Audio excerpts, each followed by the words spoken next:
Yes, mga kababayan, ma'am sir, this is John, the Filipino channel na inyo pong lingkod.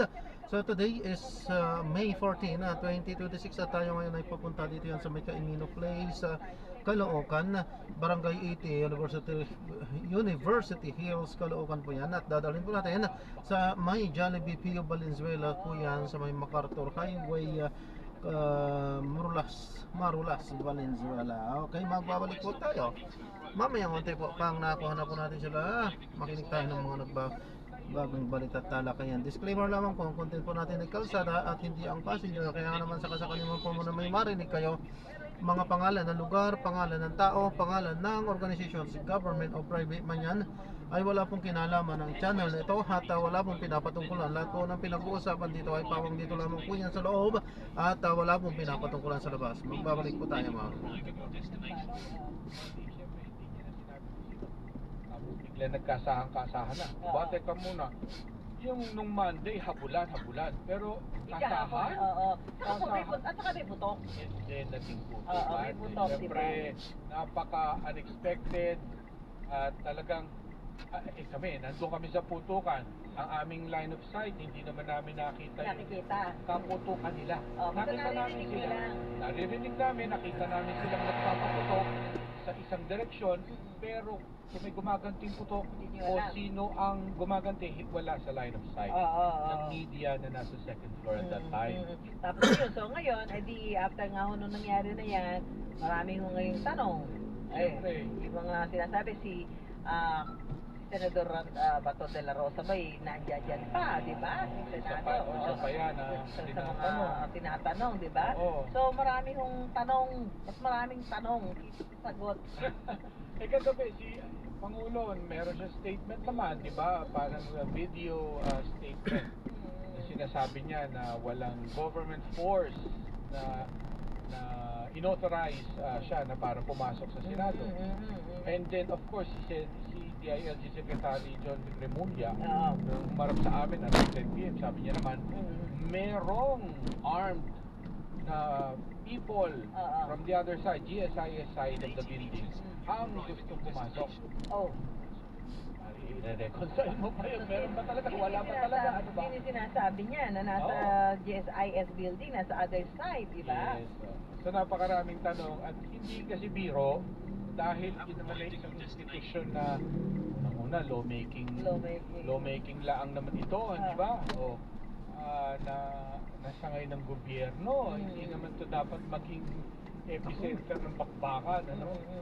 So dahil nangyari yan, talaga maraming tanong na dapat sagutin. Kasi kagabi, di ba, habang nanonood tayo, di ba yung ibang mga senador, nag-live din sila di ba? Meron silang mga dito na kung ano yung mga kanya-kanya sila ng binigay na mga pahayag doon sa pangyayari. Di ba? So ikaw pag nanonood ka, ano nangyayari sa Senado? Anong kahantungan nito? Yung mga ganyan. At saka syempre, pag hindi naman ibig sabihin, hindi komprehensibo yung inyong pinakinggan, ay di, ang version lang ng kwento niya. Bosa niyo ba yung sa likod? Kasama ba yun? Napakinggan nila. Sinabi naman ng Presidente mismo, di ba, parang ang Senado at ang pulisya magkakaroon ng maghiwalay na investigasyon para malaman talaga kung ano yung nangyari, ano yung motibo talaga, sino talaga yung nasa likod nito, di ba? Yun yung kailangan ma-identify. Ang tanongin din, sinabi mo we will arrest somebody. Hindi ba yun talaga hindi yung sinabi, no? Hindi, later on kasi, siguro after 30 minutes, sinabihan naman kami na sa media office naman ng Senate, sinabi na wala, there's no instruction from the Senate President na i-arrest Senator De La Rosa o siya ay surrender. Walang ganyan. So, ano pala ito? Ano pala ito? Ito. At saka yung nauna niya sinabi, we will arrest somebody, di ba? Sino yun? Tapos, somebody.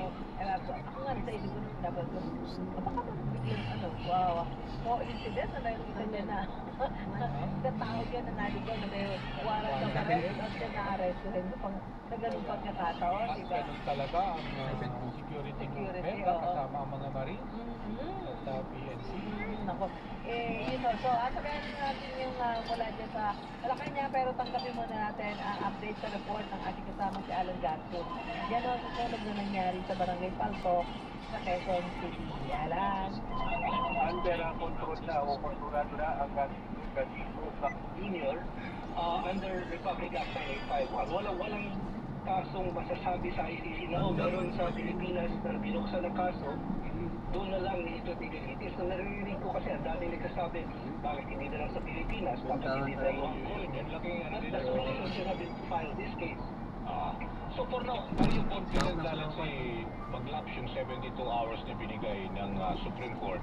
At ang feeling ko kasi parang wala namang arrest order. Sabi ni Pangulong Marcos, for now, parang tingin ko to maintain the peace, no? At bigyan ng at least to exhaust all legal measures. Pero for now, ibig sabihin pag nag-lapse ho yun at very confident kayo na talagang eventually hindi ibibigay ang TR, Tony Robert. I cannot speak for the Supreme Court, but without the TRO, and even after the TRO expires, kung meron pang may issue, he can be arrested. Ang importanteng tandaan dati na ang ICC walang sariling police, walang sariling law enforcement agency. So, nagdidepende siya doon sa mga bansa doon kung saan pinapadala yung warrant of arrest. Kahit hindi na kasapi ng ICC ang Pilipinas, malinaw naman na naging kasapi siya ng ICC until take effect yung withdrawal ni Rodrigo Duterte.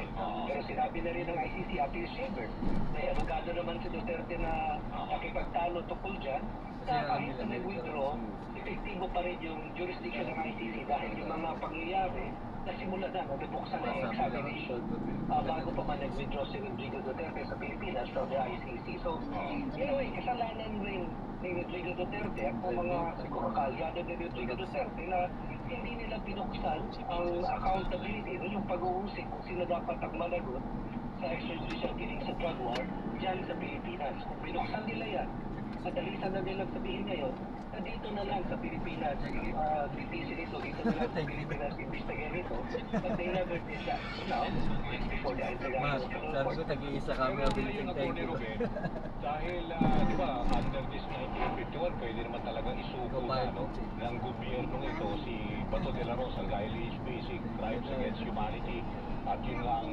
sinasabatas dito sa 1951. Pero nung the other day, di ba, narinig nyo naman, sabi ni nakaawa siya sa Pangulong Hindi, wala. Puro kape kasi nandiyan. Kung sakali ba, let's say, ito, pakinggan ng Pangulong Marcos. Sarado pa yan. Ito is something Lalabas mo pa yung political tono move or whatever. Ito ba, do you think is... Yung Sanaya, kuha mo si Mama Mosan. It's a legal question, in fact. Nalala ka niya. It's a political question. Pero pwede bang gawin yung Pangulo yun? Pwedeng gawin na wag ko. Sige, Wait din yung therapist. Dito ka na lang humarap. Hindi na, mawawala na yung mismong wisdom ng Kamukha ko na yung therapist ko doon sa Brazil. Sa Balkan. Kaya pwede Ano ang pangalan mo sa Biden? kaso na mandamos Argel. ang tawag na parang pilitin ng gobyerno ng Pilipinas na ipatupad yung Argel ka ba? AJ ka? in relation to the warrant of arrest ng ICC dahil nakalagay sa 9851 the authorities of the Philippine government can take the option na ipatupad yung warrant of arrest ng international court kasama na yung ICC. So kung hindi niya gawin yan, pwede siyang kasuhan ng mandamos. Now, ang isa pang question kasi dyan, kung ikaw yung pamilya ni Rodrigo Duterte, magreklamo ka, sa ICMS na bakit si Rodrigo Duterte pwedeng isuko sa ICC, pero yung tauhan niya, hindi pwedeng isuko sa ICC. No? So, importanteng bantayan yan. Ang pangatlo, ang Pilipinas ngayon nagkakampanya para maging kasapi ng UN Security Council. Karamihan ng miyembro ng UN, United Nations, napipili kung sino ang uupo sa UN Security Council. Kung Pilipinas to, yung bansa Kyrgyzstan, dalawa yung pagpipilian. Karamihan ng UN members are also members of the ICC. So, Ano magiging paano factor therapist yan na ako sa muda?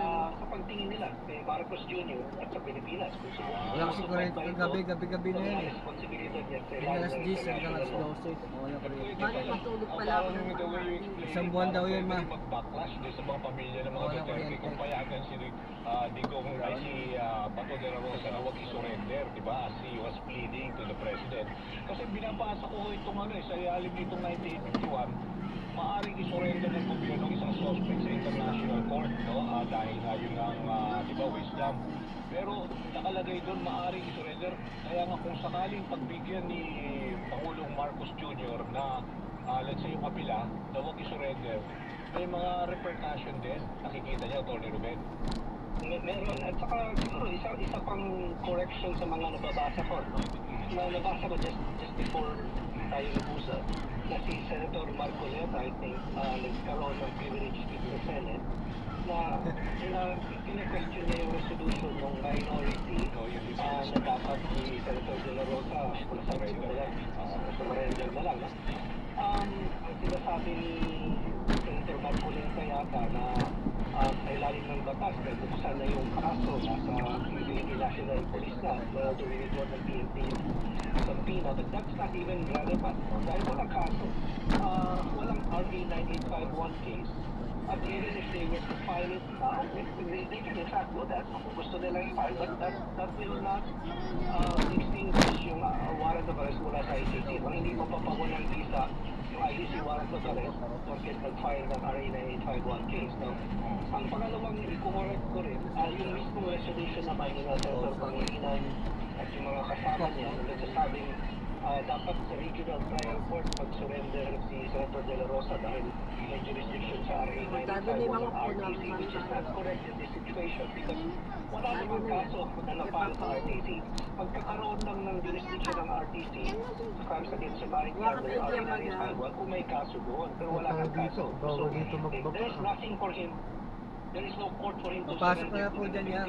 May pasukan ba dyan? Meron pa. Wala, puno eh. Dito lang po.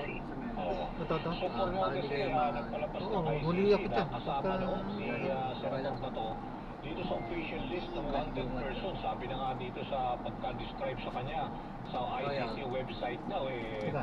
nakalista Ah, na si meron Senator De La ako Rosa mapagultan among yata dito. 33 Yeah, meron. defendants Dali naman. na I-pwesto ko lang. classified as at Lagi large. na yung kumain niya. So, ibig sabihin, this will really put pressure on the government na i-implement Oh, yung huwag mo nang arrest buksan, huwag warrant mong buksan. na validly under 9851 at ICC in the absence of any, let's say, wala naman talagang local court na kailangan na mamagitan dito. Malala ka naman kay Prapos. At saka ito, no, baka naman hindi naman siguro ito iniisip pa ni Senator De La Rosa. At sa ICC kasi pwede kang mag-apply ng interim plea kapag detain ka, which is what Sa therapy. Ginawa ni former President Duterte. but the more Senator De La Rosa tries to evade arrest, the more he tries to escape life, Sakit din to. mawawalan siya ng chances na mag-apply for interim release. Dahil nangyayari naman yung interim release, lalo na kung hindi pa nagsisimula yung trial. Pag nagsimula na yung trial, sa record ng ICC, mas imposible na halos makakuha ng interim release. But the more he tries to avoid, the more unlikely once he is caught, once he is arrested, sent to the ICC, that he will not be granted interim release. So that's for him to consider. Isa yun sa mga rason na Boss, pwede thank pa you, rin boss. meron siya pa rin influence, di ba? May mga supporters siya. So kaya nga na-deny itong interim release kay former President Duterte. Pero ibig sabihin wala ko ba ito attorney timeline? Let's say pag sinabing nasa wanted list na siya at large na sa ICC, wala ba yung let's say timeline for the Philippine government na i-execute yung arrest order kay Bato? Senator Bato? Wala naman kasi may mga warrant of arrest pa na ICC na as early as Alam ko marami 20 years ago are still pending. ini-ignore ng mga ibang bansa. Well, hindi naman ini-ignore pero may ganito, may mga bansa kasi hindi naman miyembro ng ICC. Amerika, China, ang Russia, yung Israel. So, some of these countries, the suspects can go. No? Isang presidente, halimbawa, dating presidente si Omar al-Bashir, may ICC warrant yan. Ang nakakapagbiyahe pa ng konti, nung panahon na hindi pa siya kinulong ng sarili niyang bansa, no? Kaya nakakulong siya. But the warrant of arrest against him is still pending at the ICC. So, kumikitid yung mundo para dun sa mga may warrant of arrest mula sa ICC. Okay. Attorney, bago kita bitawan, gusto ko lang to get this out of the way, no? May bagong abogado na ho si Presidente Duterte sa ICC, di ba? Si Peter Haynes. Yung wing na yun, tawag doon ay court. Nagkaroon doon ng mga committee room. Nagkakasagawa doon ng ilang pag-meet, minsan yung mga meeting o mga Christmas party, doon ginagawa. Yun ay hindi nagkakaroon dahil kulang na yung mga committee rooms dito sa Senado, yung sa main building ng Senado. May lagusan yun papunta sa GSIS. Pero di Oo, ba ano yun, may paraan? sinasabing nanggaling yung angka na pumasok dito sa Senate. Pero yun, may access, pero hindi yun, walang foot traffic doon dahil hindi naman talaga labas-pasok lang ang Oo. GSIS at ang mga taga-senado Siyempre. doon. May para yun eh. Di ba nasa loob ka na ba ngayon? Yes, oo, nandito ako. Yung curious na ako, di ba? Yung kagabi sila dinidrill. Tinignan mo na? Oo, dalawa yan yung pinangyarihan ng barilan ay nasa second floor. Yung pinuntahan namin ni Marco, ulit putukan na may access sa GSIS. Yung sinasabing dinidrill, ginagamitan ng grinder sa ground floor. Sa ground floor, meron din dong dalawang pinto na palagi namang salyado nakakandado yun. May access din pagpunta sa GSIS. Bakit nga din ginagrind? Ba't ginagrind? Oo, grinder yung tawag daw eh. Oo, parang dinidistro kayo tornilyo para matanggal yung pinto. Yun yung sinasabi. Basta kami, sa aming parte, naririnig namin na may nagdidrill doon. May dumating na engineer o mula sa engineering department ng Senate, ang sabi niya sa amin, walang dapat ikabahala dahil sabi daw nung kanyang counterpart sa GSIS, maintenance daw yun, preventive maintenance works daw yun, kagabi. Dapat kagabi, talaga. Sabi, although, Past office hours na. kaya nga, although, meron mga ilang video, may mga sabi-sabi na mga taga-NBI daw yun nasa kabilang side at nagtatangkang pumasok. But Pero again, naman sila hindi doon nagtagumpay. nagkabarilan ha. Hindi doon nagkabarilan. Sa nagdidrill, oo, sa nagdidrill, hindi doon ang barilan. Sa second floor, walang drilling doon. Oo, sa second floor, walang drilling doon. Doon, firing doon. Doon sa baba, sa ground floor, doon may drilling. O grinder ang ginaga. Ang naririnig namin. Ano din pa, halimbawa yung may sa second floor na nagkaroon ng putok. Wala, siyempre, may CCTV yun sa loob. Wala. O, di kita mo kung nagparil May kabarilan. Kaya nga oo. Ano pa ang daming, kinakailangan pa nating hingan ng paglilinaw. Kung sino ba talaga yung nakabarilan, at barilan ba talaga, at sino ang unang nagpaputok, at bakit kinailangan magkaputukan, at sa pa, talagang mga allegedly, mga taga-FBI, bakit sila sinangkang pumasok dito sa Senado? Samantalang, ang dapat, kung merong kayong gusto still tinawaran mo rin o meron kayong gusto gawin, mag-coordinate sa proper authority sa office ng Senate President. Ano na yan, katiwas na agad yung sinabi ni Director Matibag na wala silang tao Hindi daw nila tao. Kaya lang, at saka nung Monday, may agreement na sila Senate President Alan Peter Cayetano at Atty. Matibag na hindi sila magpupumilit na pumasok dito. At yung gano'n, walang pwersahan. Pero, bakit nagkaganon yun at anong bakit nagkaganon na gusto sa kagabi? Inikutan nyo na ba? Nakita nyo na ba si Senator De La Rosa? Kasi nga may mga ano sa bill, wala na daw Ay, dyan. lumalabas ang mga ba ano ngayon. Meron pa kayong proof of life ha? Sabihin nyo na nakita nila. Hindi namin nakita. Nag-attempt kami dun sa field store, pinaalis kami. Pero pumunta dun sa opisina niya, sina Atty. Jimmy Bondok at Atty. Trailito Torion, yung kanyang mga abogado. Oo. Meron isang senator ang nagbahagi ng exchange ng text messages. Siyempre, ay mabanggit. Ang text message sa kanya, confirm daw na lumabas ng alas 12:30 ng madaling araw.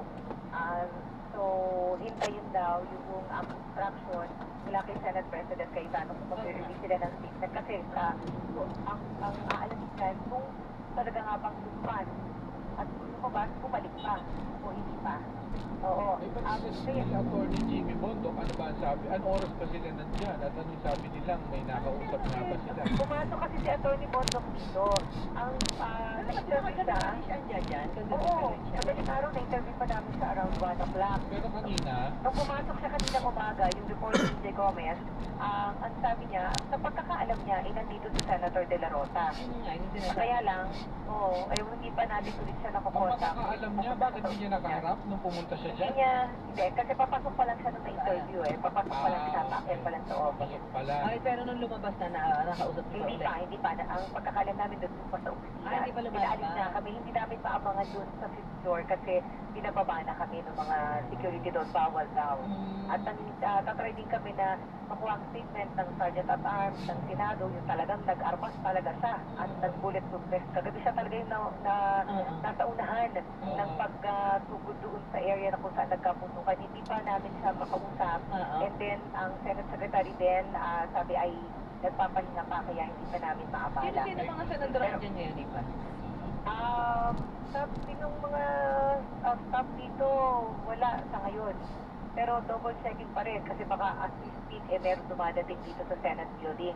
Pero ang isang information is, inaasahang dadating dito si Senate President Alan Peter Cayetano ng tanghali dahil mayroon siyang event dito. Kasi At maliban na lamang kung makancel yung kanyang lakad Kasi dito. ngayon din kasi ay walang session at saka wala rin mga committee work kasi guys, naghihintay pa tayo ng committee assignments sa bagong pamunuan Oo, actually, meron mga supposedly committee hearings ngayong umaga, kaya lang kinancel na yon dahil doon sa pagpapalit ng liderato ng Senado. Kapag nagpapalit kasi ang Senate leadership, magpapalit din yung mga chairman at mga members ng committee. Hindi tayo lockdown ngayon dyan, hindi ganun na yun, ano? Hindi? Walang sinasabi na hindi na lockdown, pero mahigpit pa rin sarado yung gate, hindi basta makakapasok. Definitely, of course, yung mga empleyado, nakakapasok kasi yung mga mabilis kami nakapasok dahil may Senate PDIE. Yung walang Senate PDIE, kinakailangan pa ng coordination bago sila makapasok. Ang layo ng pasukan namin. Siyempre, mga gano'n yun eh. Sila nimpa talaga, ano yun doon Para mga Suot na senador suot kung saan gusto. Kasi Meron sila sila all access. may accreditation May sila accreditation. Oo. Oo. Sige pa yung mga nagtumbahang mga naayos na ba ngayon dyan? Ano yung Yung mga nagtumbahang Yung nakita yung mga nagtumbahan, kasi exhibit yun Manikin. Mga, parang mga Pilipiniana, mga... Yes. Oo, mga Pilipiniana at saka yung mga... Bakit may, sino nag-exhibit? Normal yan dito, minsan mga paintings ang naka-exhibit na yung kahapon, kaya may mga manikin kasi May mga exhibit manikin. ng mga indigenous na mga materials na ano ko ba i-describe? Parang mga pang Pilipiniana. Pilipiniana, mga fabric. Fabric yan, mga fabrics. Oo. Mga Ayaw mo naman telang, sa mga fashionista. Mga telang. Bagay kay Niba, kumuha ka ata doon sa isang nalaglag Mga telang, Wala, hindi kasha. mga telang hinabi. Yan, ganyan, di ba? Yun, oo. Ang niligpit na yun, and then naka-cordon na yung area.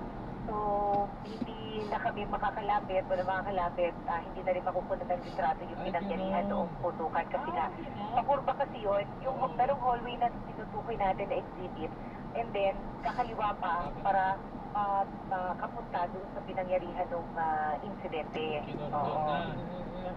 So ano na lang ang access nyo ngayon dyan muna, Nimpa, habang may mga, siyempre may mga investigation. Nagsimula na yung investigation ng Senado at ng PNP.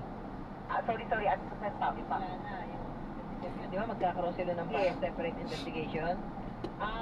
Oo, separate at joint ang ina-expect na investigasyon. Basta ang siniguro, hanggang sa gabi ni Senate President Alan Peter Cayetano ay sinisiguro na ligtas itong Senado at ang lahat ng mga nandito, mga senador, ang mga empleyado at ang media. So ngayon ang ating aantabayanan dito ay yung official report. Ano ba talaga ang nangyari at sino talaga ang involved? Dahil nga conflicting yung report, sinasabing mga taga-NBI di umano, may denial naman mula sa NBI. At hindi daw, wala din daw utos ang NBI sa kanilang mga tauhan na lumusok o pumilit na pumasok dito sa Senado. Dito yung nagugat doon sa nag-umpisa kaya napag-isipan ng NBI kasi na-confirm talaga na may mga taga-NBI sa paligid ng Senado bago mga around 3 p.m. Hapon, nung hapon. Yes, kahapon ng hapon. Mga panahon na sinasabi ni Senator Ronald De La Rosa sa kanyang Facebook Live na meron na raw arresting officers sa area ng Senado at siya daw ay aaresto na kaya nanawagan siya para mag-vigil yung kanyang mga taga-suporta. Oo, tama. Si Senator De La Rosa, kaya sa dito nag-stay mula Lunes ay dahil siya sinailalim sa protective custody ng Senado. At yan ay, sinailalim siya sa protective custody dahil para siya ay protektahan dahil tinatangka nga daw siyang o tatangkain siyang arestuhin sa bisa ng warrant of arrest ng International Criminal Court. Ang posisyon ng majority ng mga senador kasi, hindi yan dapat ipatupad. Dapat kung may kautusan mula sa korte sa ibang bansa, kinakailangan tumaan sa local court. Nag-uusapan namin ni Mark kanina yan eh. Di ba siyempre nasa protective custody ng Senado si Senator Bato. Oo. What if lang nga? What if? Kung Wala. halimbawa hindi bumalik, yung sinabi umalis Umalis sa madaling siya, araw, oo, eh, wala he siya is dyan. not under their protective custody, ganun lang yun. Pwedeng protective custody kasi na nasa labas din ng Senate. Oh, So pwede na yung mga Senate security ang magbabantay sa kanya. O yung mga ide-designate ng Senado na magbantay sa kanya. Basta under Senate custody pa rin siya. Kaya lamang, kasi ang hinahanap natin pag sinabing protective custody, in physical custody, di ba? oo. Kasi Oo. kahapon, di ba, Nimpa, may mga panawagan pa yung mayorya yung bagong pamunuan na Yes. parang kung pwede, hintayin nyo naman yung yung final resolution doon sa hinihingin TRO. It's dalawang 72 hours lang naman yon. Yan ang sinasabi, magkabilang panig pinag-comment at reply ng Supreme Court. 3 days. Kaya Kapag hintayin na. tapusin na yung proseso na yon at bigyan ng pagkakataon ng Korte Supremang wakasan yung issue na ito, may TRO ba o wala? Parang ganon. Oo. Yun ang kanilang pinupush. Kaya nga, parang nung sinabing may movement yung NBI, ay teka muna ba? Para bang ang dating show of force na Kaya, oo. Pag Kasi ang nagpipili naging kayo, punto ganito. kahapon, kung sa Supreme Court na binigyan, ng 72 hours, tama, no? Yung 3 days. kampo ng tutol at nagtutulong ng TRO para sa kay Senator De La Rosa para hindi mapatupad yung warrant of arrest. Ibig sabihin daw, hindi siya nakakuha ng TRO. hindi, Oo, nung binigyan ng yung sapat na panahon para sumagot. Walang TRO. So, kung walang TRO, ibig sabihin ba, Pwedeng arrestuhin. pwedeng ipatupad, anytime yung warrant of arrest. Oo, pero ang question din ay bakit NBI ang magsaserve? Samantalang kung galing sa ibang bansa, ang arrest warrant dapat dumaan sa Interpol. At ang counterpart ng Interpol sa atin ay yung PCTC, yung Office on Transnational Crime. National crime, oo. Oo, so dapat doon dumaan. So bakit daw NBI nga ang magsaserve? Maraming kailangan ipaliwanag. Philippine Center on Transnational Crime. Ayan. talaga nagbabangga ang